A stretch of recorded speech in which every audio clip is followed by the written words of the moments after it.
So this time we're going to work on decimal division.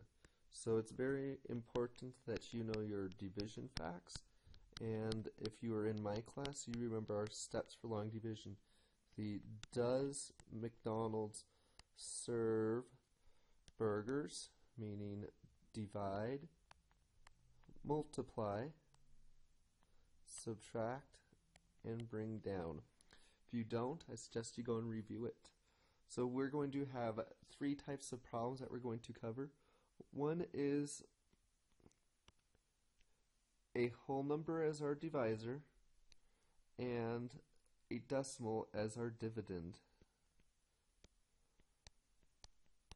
So here I have 1.44 or 1 and 44 hundredths divided by 12. When I'm dividing by decimals, I bring up my decimal and my dividend straight up. And then I start. How many times does 12 go into 1? Well, that is 0 time. How many times does 12 go into 14? So what I'm doing now is I'm just ignoring that decimal, pretending it's not there, and I'm just continuing like it was a regular long division problem. 12 goes into 14 one time.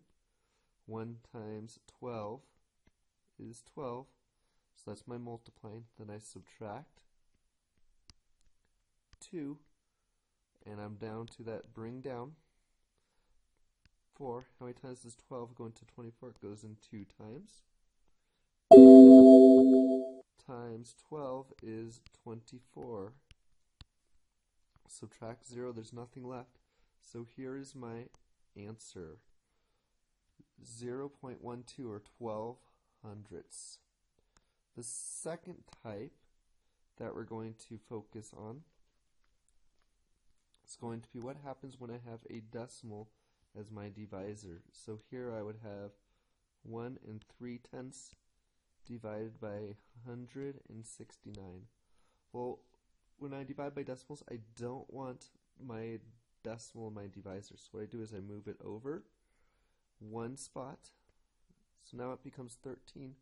And if you remember from fractions, we had the phrase, whatever I do to the top or whatever I do to my numerator, I have to do to my denominator. I'm going to have a similar rule here. Whatever I do to the left, I have to do to the right. So I add that decimal, move it 1 to the right. Remember, I can add a decimal and put a 0 right after it. So that's what I did. I have a decimal, I put a 0 behind, I'm just moving it to the right.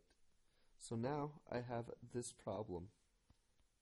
13 is my divisor and 1,690 as my dividend. So I'm going to divide. 13 goes into 16 one time. Multiply to get 13. Subtract. Bring down. 13 goes into 39 3 times. Multiply. Subtract. Bring that 0 down.